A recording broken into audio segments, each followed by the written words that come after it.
What a wild experience. I love that we do this show. This is our annual prediction show. What do you know? And this is where we reveal the future before other people know it, and we're rarely wrong about anything. Well, I have here the list of last year's predictions, and I have to tell you, there were some that I couldn't have predicted. There was no way. But I called the virus, and I called it in January. I said that we were gonna have a lockdown in March, and then I think I said the stock market would crash, and I know. And then I said buy Bitcoin, and yeah, I called all of that. It was incredibly eerie, and you're completely lying. But that said, well, except for that part about lying, there were some predictions that actually did come true, and the number 6 is going to shock you. Doctors hate this. And, it shocked me. Yeah, and we will tell you what that is right after we do our little intro. Ladies and gentlemen, I'm Andros Sturgeon. And I'm Justin Womack. We are the Marketing Geeks. 9 out of 10 dentists. You sure do. What happened to that dentist? Did they not bribe him? That just seems too fake. That's why. You don't want it to seem fake. Keep it to the element of realism. I get it. All right. And that, we're back. And after, chilling in our quarantine zone. I'm in full on quarantine here in the Netherlands. Full on. It's wild, man. It's absolutely wild. I'm just chilling in my mansion with my virtual fake, condo apartment background. Yeah, I love it. Yeah. That's a picture of your view, right? That's actually a window. Yes, it's actually a window. Paris. Well, this is a blue screen. A green screen behind me. Yeah. It looks real, but it's actually just high tech green screen, because behind me is really just like oceanfront, all that. I have right here in my hand our predictions from last year. So we're going to break this particular show into 2 separate segments.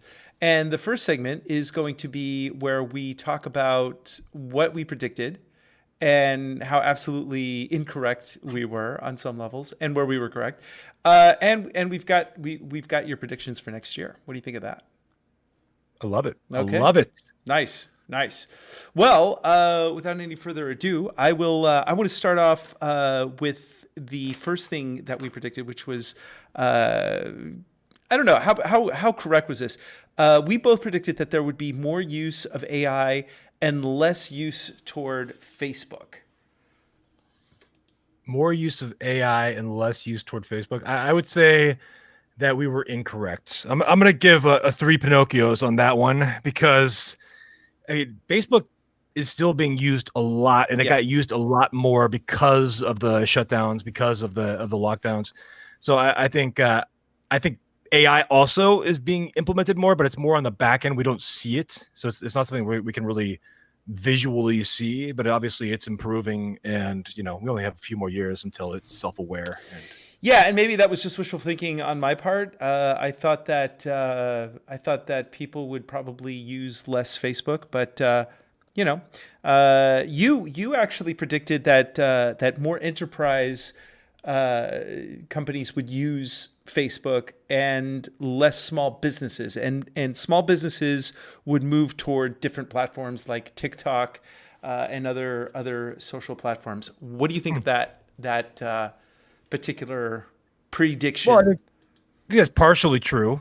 So I from my experience here, enterprise level companies have moved more and more into Facebook. However, in the early pandemic stages, a lot of them also pulled back.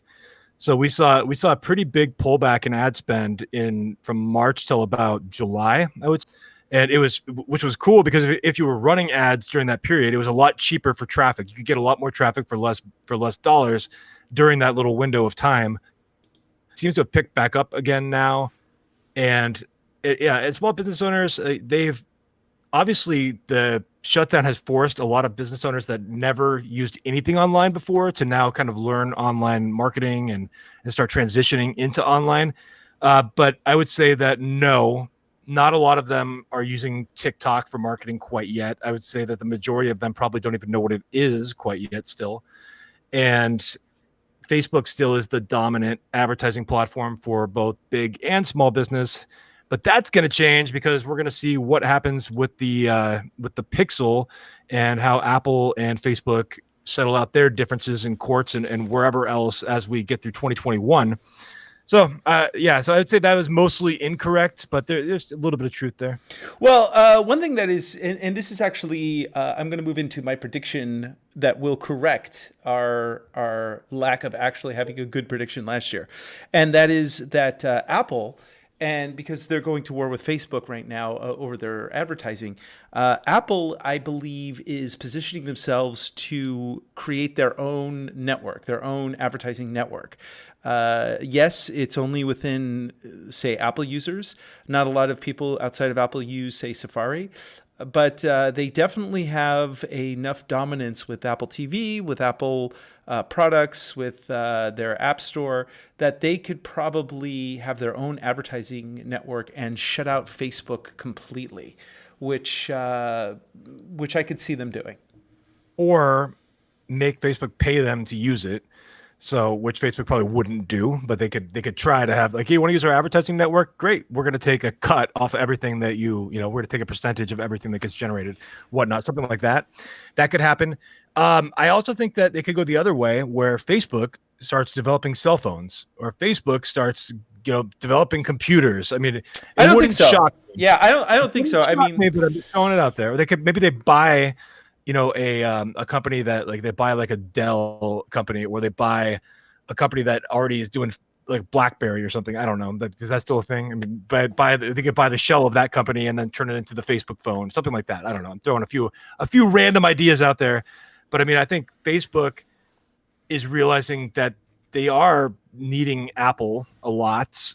Apple.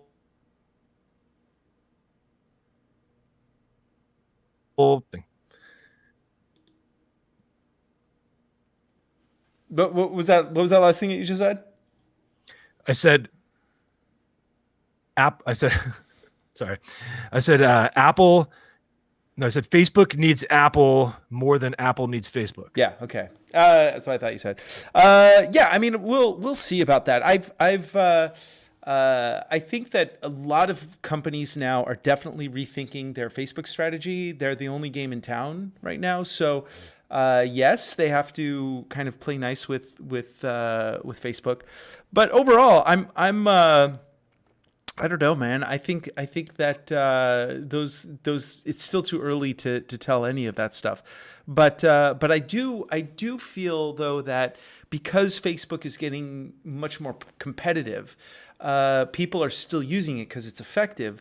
But there is a point where it's like, okay, 50% of the revenue that I'm getting from Facebook, I'm giving back to Facebook.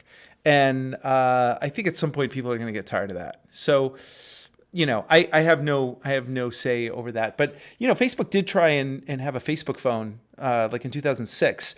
And they found out that they were far more effective to just put Facebook products on people's phones because they could still get the same amount of data.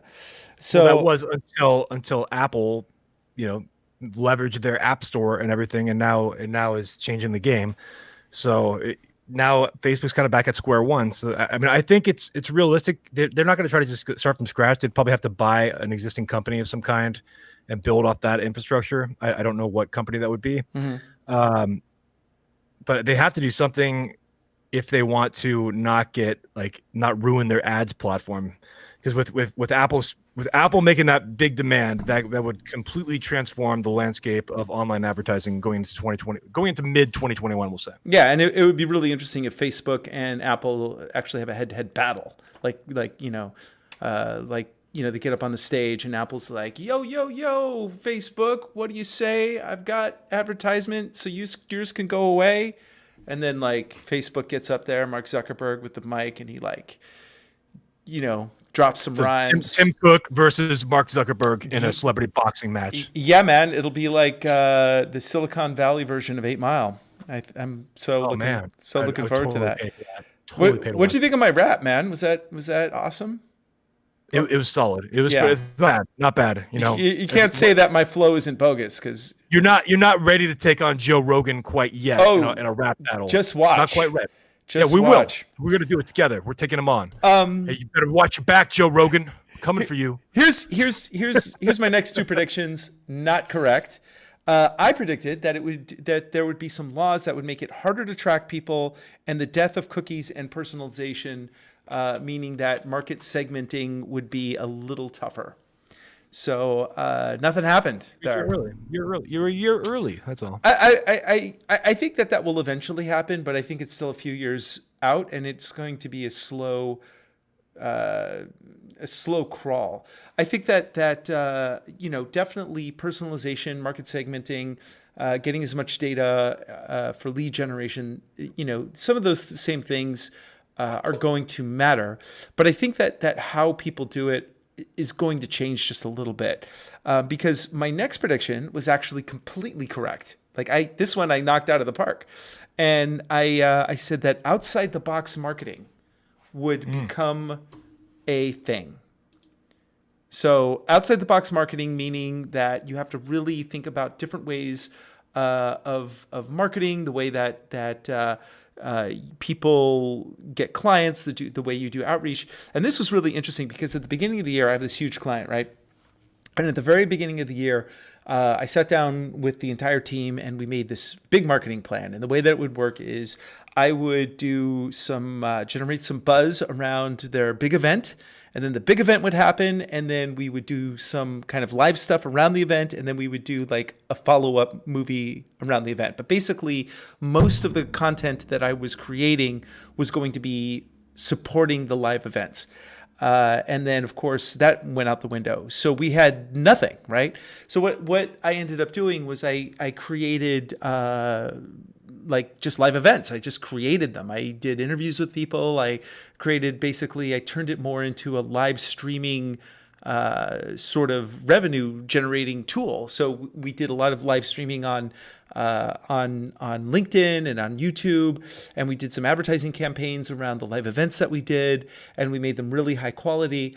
I started creating a podcast for them. So it was, and then we had some other clients that we had to do similar sort of things. So, and that was all outside the box. And because I took advantage of the fact that people were at home in front of their computers more, then we ended up getting a lot more exposure than I think we would have if we had done these live events and trade shows and things like that. So outside the box marketing for 2021, yes. Another word for outside the box marketing is pivoting. And maybe you've heard that word once or twice in the year 2020, pivots. I think I did. So yes, I think you're right, Andros. A lot of businesses were forced to pivot in the aftermath of the pandemic. And as I said earlier, a lot of companies that had pretty much sworn up and down they would never get online had a choice to make. It's either your company's going to die or you get online, and a lot of them did go online, and some of them are no longer in business. Yeah, and that's I think that there were definitely some challenges that a lot of businesses had to make. Restaurants especially, they had to switch to takeout. Travel. Restaurants and travel. Yeah. However, one of the things that and I've talked about this on the show, one of my predictions moving forward in 2021 is that you're not going to send 5 executives to China to do a 2-hour PowerPoint presentation anymore.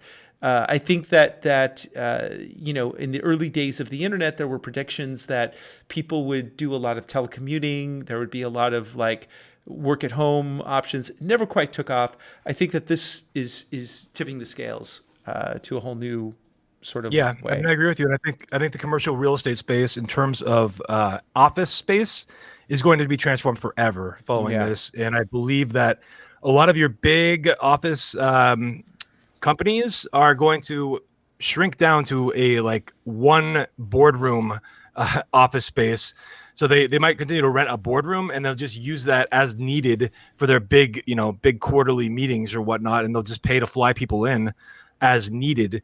But I think they will want to have that in-person option available. So I think they will want to keep a much smaller commercial real estate space. But I don't see I think the age of cubicles and things like that is done for at least 75% plus of companies, and the ones that are not, the ones that hang on are just, they're dinosaurs hanging on to an old way of living. Yeah, absolutely. In fact, there was a whole kind of discussion around this with some of the bigger companies. And I know that like Microsoft and Twitter and even Facebook, some of them just implemented policies that's like, well, if you want to work from home from now on, you can, right? And because it's still going to take, another 7 to 8 months before the vaccines are rolled out. Plus you got all the people who are not going to take them. Yep. So we're going to be, yes, it's 2021, vaccines are here, but there's still a lot to go, a long way to go. Yeah. And I heard, I think it was Bill Gates. I think he said that he would not anticipate anything that resembles normalcy till like second quarter 2022, I believe he said. Mm-hmm.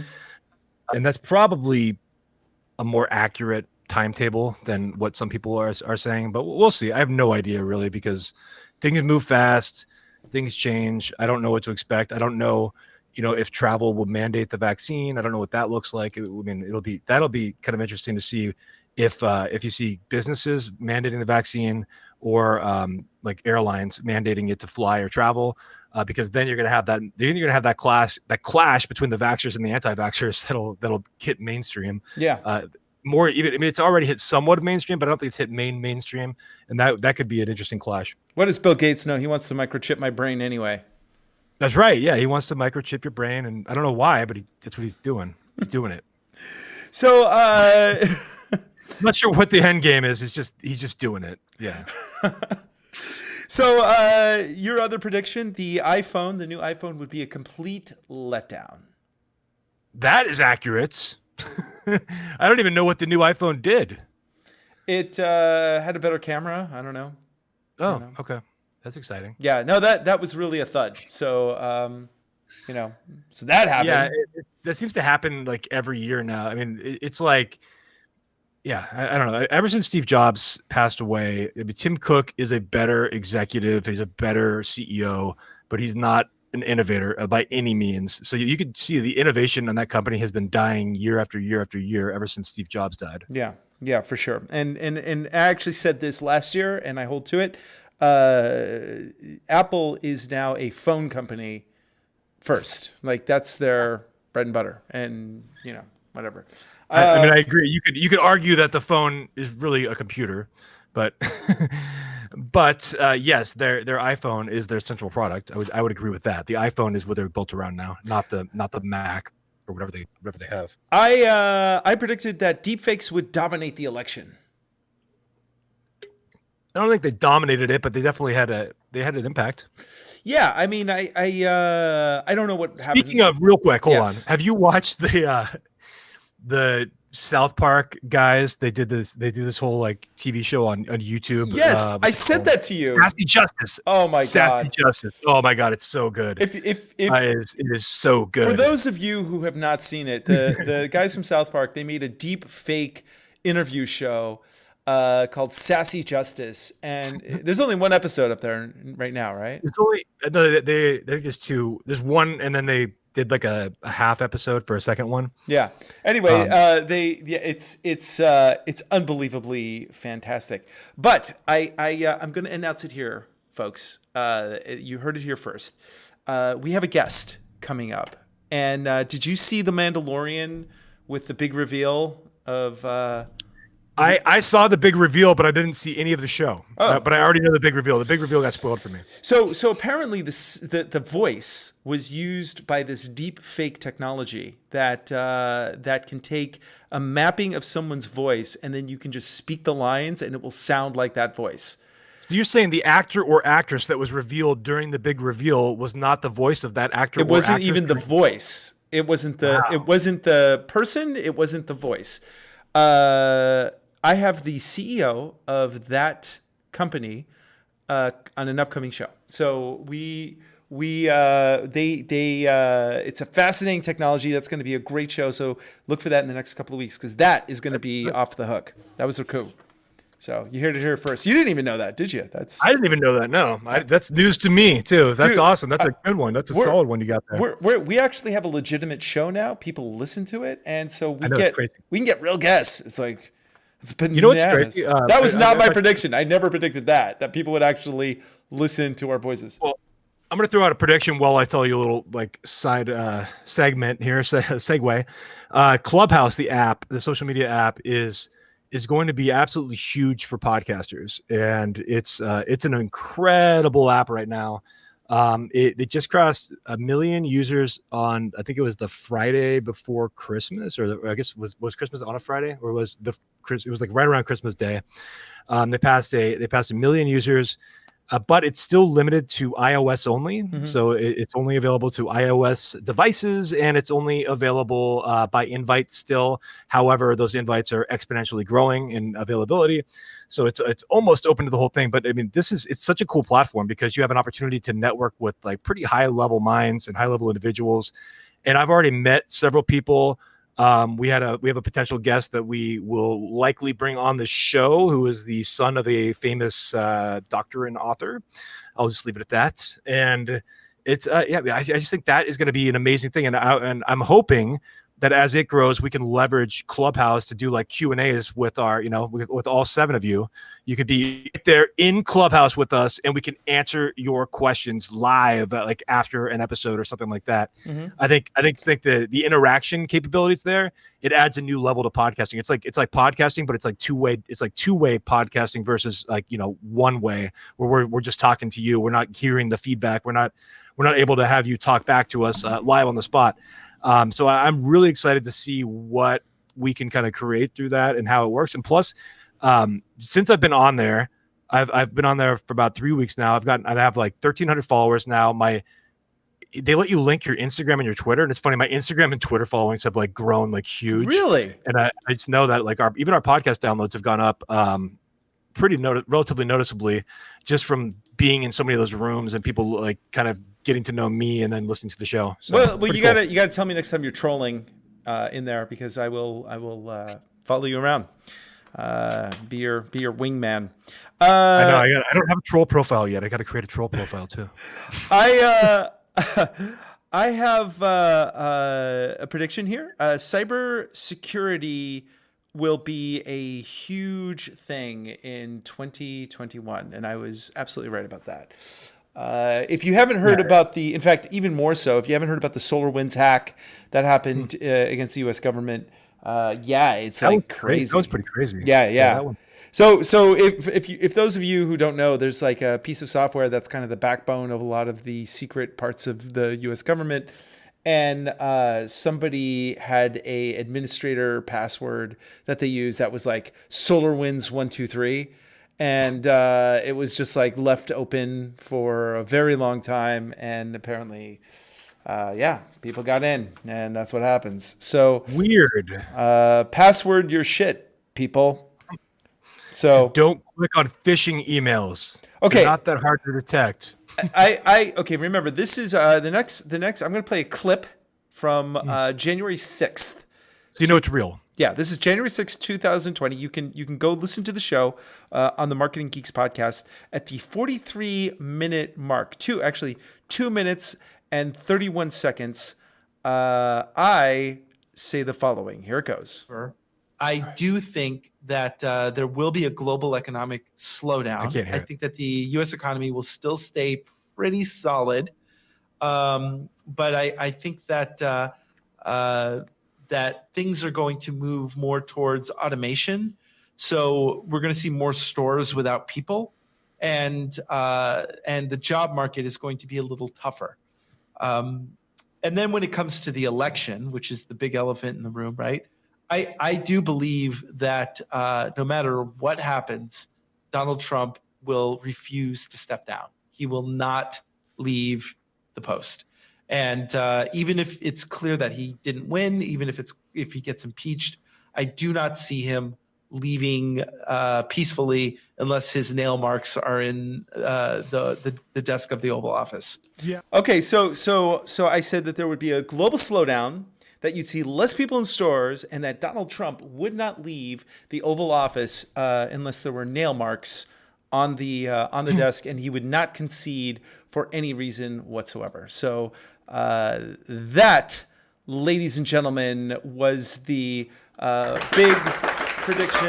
Yes, I was completely correct on that one. Nailed it. So what do you think about Crystal Ball now?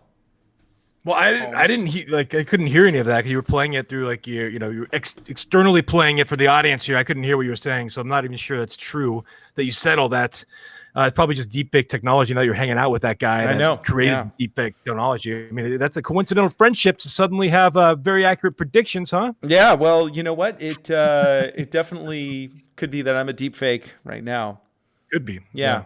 At least ask my wife. There's a lot of deep faking going on, but I won't get into that. That's personal love life stuff. So finally, we talked about this was very interesting. We talked about the global box office, and again, I am going to play a tiny clip, but in short, since you can't hear it, my dear friend. We talked about the rise of the movies that were coming out, and most of those never made it. So here's that clip, which is Christopher Nolan's movie, which I don't really even know what that's about. But so I think if the reviews come in positive and everybody rallies behind it, it's got a chance. Yeah. But that's the dark horse. So I'd like to see an actual good movie do well in 2020 and be the top in the earner in the box office. Yeah. So you said that you thought that Tenet would be one of the top earners. It kind of was, but you said you want to see a good movie this year. How many movies have you seen this year? How many movies? I think I've seen like new movies, probably 5, like for the entire year. I'm thinking like 5 to 10 tops, and 5 that are like sticking out to me. I could probably name 5 off the top of my head. It's possible I've seen 10. I just saw Tenet like last weekend, so I just finally saw it because it never played in a theater that was accessible to me. We had one theater reopen, and it was open for a limited time, and it was our art house theater right near my house that played random artsy films. But we did not get Tenet. I wouldn't have wanted to see Tenet there anyway. If I'm going to see Tenet, I want to see it in IMAX. If I'm going to see it in theaters, but Tenet was whatever. It was kind of it was very Chris Nolan-esque. You could tell just by his style. You could tell he directed the film. It's competent. It's entertaining.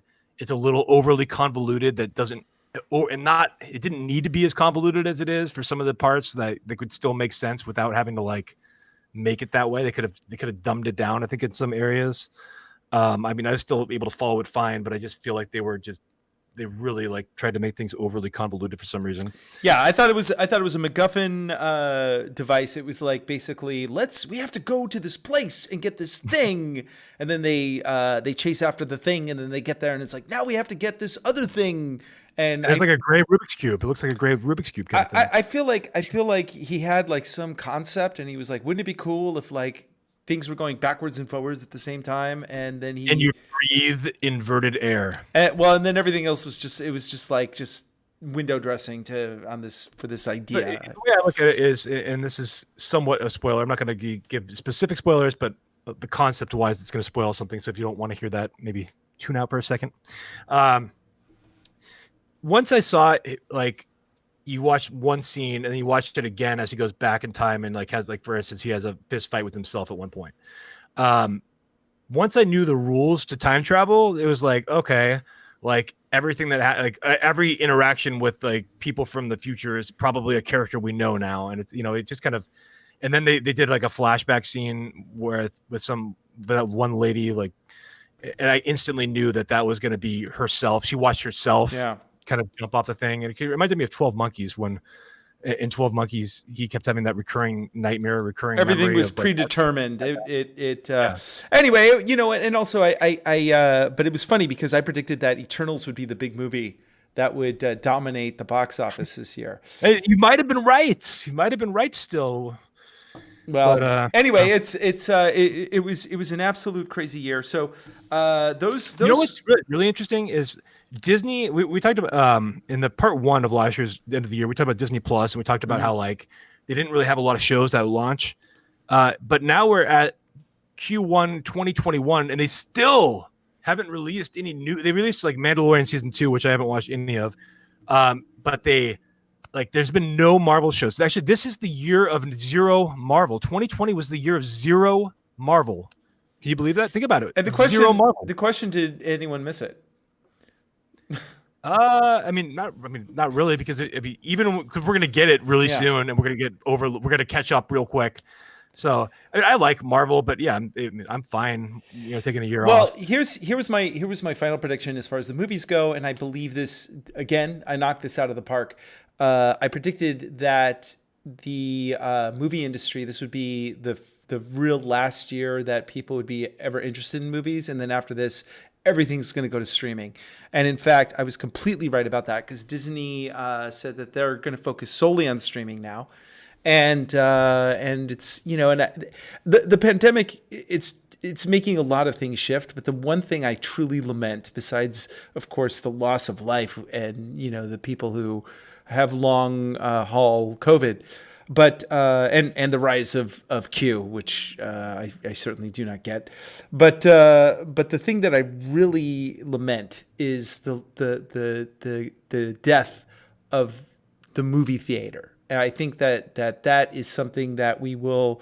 My son, who's 6, will tell his children, we used to go to movies, and this is what the experience was like. And it's almost like talking about going to vaudeville. It's doesn't. I still think that theaters will change forever.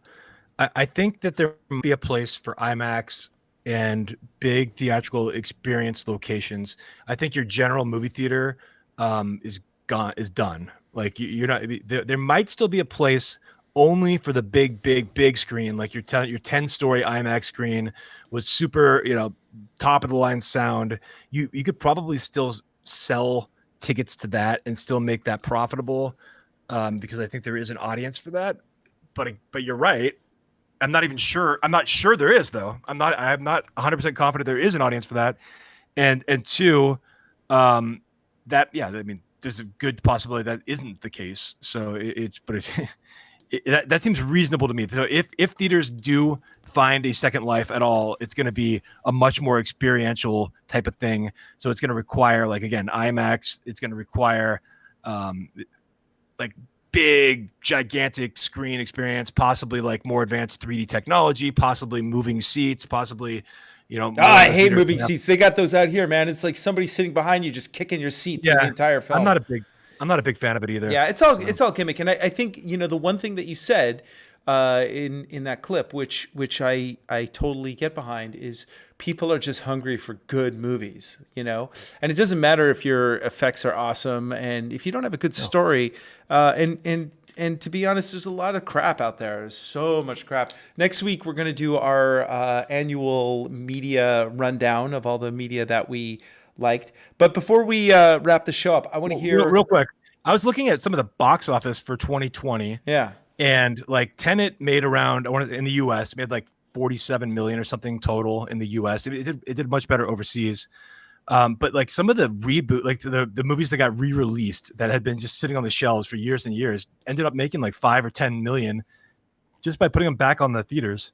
And it's just like a testament of like, wow, we made $47 million on a movie that cost us like probably 200 million to make.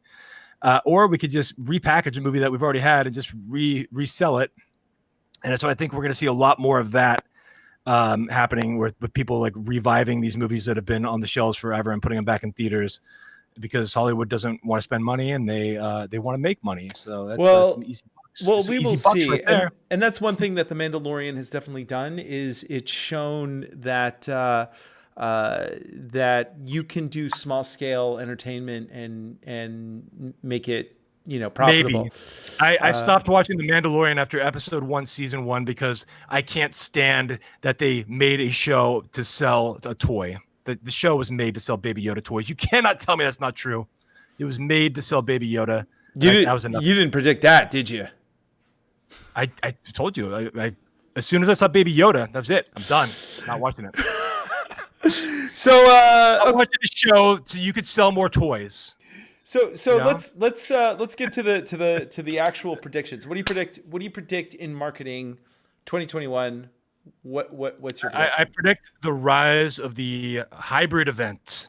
So, and actually, the hybrid event might even be 2 years off, but we're going to No. see much more high production on live virtual events. Mm-hmm. So the virtual events that are just Zoom and nothing else are not going to be. I mean, that'll be like, basic table stakes. That'll be the bottom of the line. That's the bottom acceptability.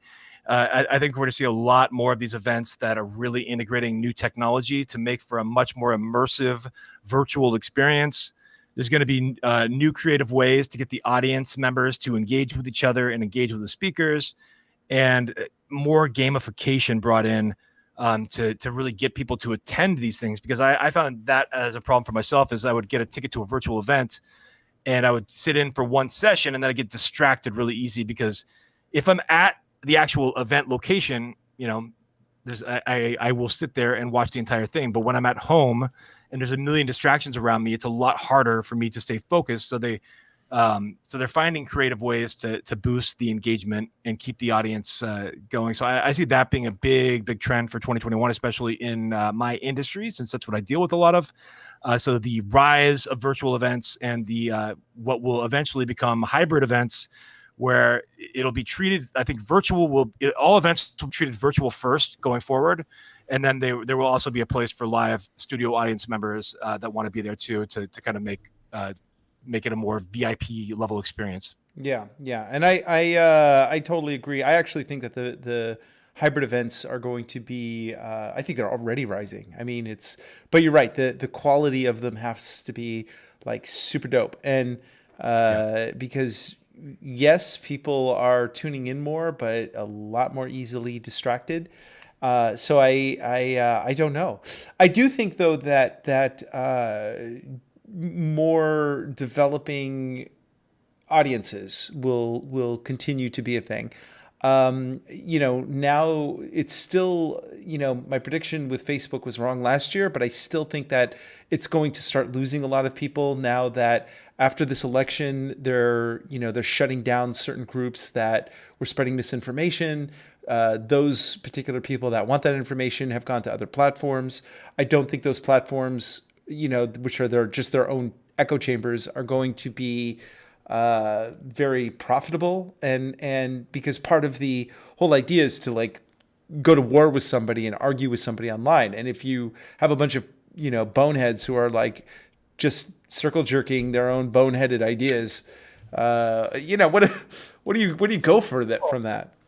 I mean, it's not as easy as just filling an app with an audience and then becoming profitable instantly. Like Zuckerberg and his team created a pretty damn impressive algorithm and an impressive ads network that makes it work. So it's pretty. What they have over there is one of the most advanced advertising platforms that's ever been assembled. Yeah, it's not as easy as just like if you've checked out any of these like alternative apps that have come out recently, most of them are crap. Like, I mean, as far as functionality goes, I'm not even talking about the audiences. I'm talking about just the function.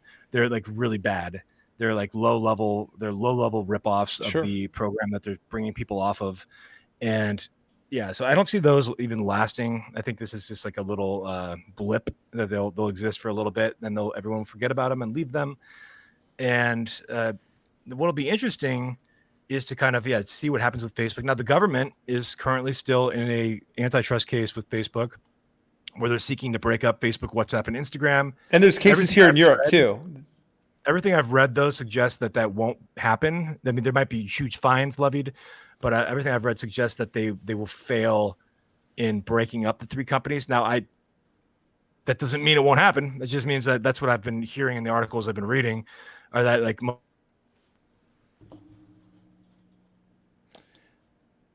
of enough to break them up as a monopoly. But I could be wrong. So we'll see. Because if they did, that would be a complete game changer for the world of social media at large if they were to break them. Well, and that's the fine line, because I mean, like for instance, Google, I think one solution for Google would be break them up by making their search a nonprofit and have the code open to, make it more open source. And then they can own their advertising company. But then, we know they're not gaming their search to help their advertising. Lightning round. Here we go. I've got a couple of big predictions. This is my predictions. I predict that when Donald Trump steps down, this is my Donald Trump prediction. When Donald Trump finally does step down, he's going to act like he is a president in exile. So basically, he will start trying to run the country from Mar-a-Lago as the rightful president. And I think that at that point, he will basically be kind of like he was like during the Obama years, where he's like on the sidelines Monday morning quarterbacking, telling how he would never allow this stuff. However, I do think that there are a crapload of cases that are going to just hit a lot of the people in the organization and him personally. And I think that it's going to get pretty ugly. I also don't see the rise of white supremacy going away at all. So, yeah, I think so. Number one, I believe that the state of New York will indict Donald Trump. Not putting any implications on that. I just think it's going to happen. All the evidence suggests to me that they are building a case. They are hiring top-level tax forensic people over there, and they are ready to indict him possibly as soon as January 21st, more probably at the end of Q1 2021. So probably in the next 3 months, I believe he will be indicted by the state of New York. I don't know that he'll get convicted. I don't know what that looks like, but it's going to create it'll create a lot of backlash among the base. I can guarantee that. And it's going to be a lot of tense friction there. And then there's also like the concept, if he were to get indicted and convicted, technically the Secret Service would have to accompany him to a prison. That's like, there's some weird stuff that would happen if that were to happen. So it'd be tricky. You have Secret Service for the rest of your life as a president. Yeah. So there's a lot of like never happened before kind of scenarios that get mixed in there. So it's interesting. I was joking with my buddy. I'm like, maybe Trump will pardon Snowden so that he could take over his apartment, and then they'll switch.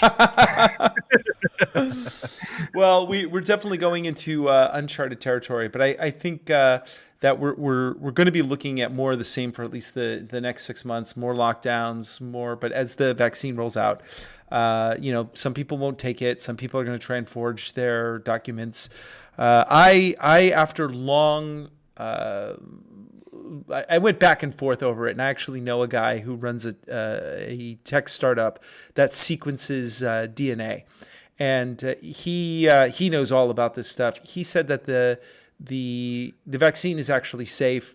It's been around for a while. The reason that they were able to get it going so fast is because a lot of the information that they use for the coronavirus goes way back, because the common cold is a coronavirus. But nobody made a vaccine for it because there was no point.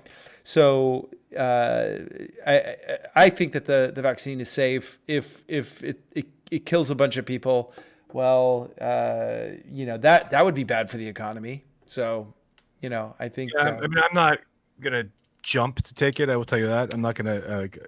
I most likely will eventually end up taking it. So, but yeah, I don't like to take version 1 of anything unless it's Neuralink, because I would let Elon Musk install version 1 of Neuralink directly into my brain. Elon, if you're listening, not a big fan of. Anyway, weird times ahead, man. But I will say this: in 2021, we will have joy, and we'll have fun, and we'll have seasons in the sun. And then somebody will leave a cake out in the rain, and it will be. I don't know if I could take it because it took so long to bake it, and I will never, ever have the recipe again. So that's beautiful. Thank you. It's beautiful. Thank you. Ladies and gentlemen, we are the Marketing Geeks, and please go on LinkedIn, look up the Marketing Geeks Podcast. Follow us, because if you do, then you will see when we have our new guests. We're going to definitely have a bit more interaction. We're slowly building this thing up. We're doing more live streams this year. And if you're on Clubhouse, you can follow me at Justin Womack. And what are you? Andros just joined today. What's your handle? Andros at Andros, Andros. So at Andros and at Justin Womack. The Marketing Geeks are on Clubhouse. Make sure you follow us and click the bell icon so you never miss when we go live. Yes. And with that, ladies and gentlemen, thank you so much. We are the Marketing Geeks, and we are out.